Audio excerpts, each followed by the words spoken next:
You are looking at Julian's pronunciation guide, where we look at how to pronounce better some of the most mispronounced words in the world, like this other curious word. But how do you say what you're looking for today? We are looking at how to pronounce the name of this French physician and chemist from history.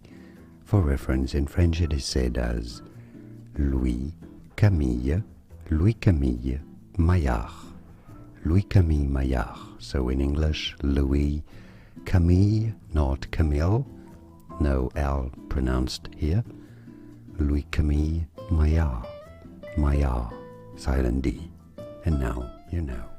Here are more videos on how to pronounce more confusing words and names too many mispronounced. Like this video if you found it useful. I appreciate your support. I'll see you soon and thanks for watching.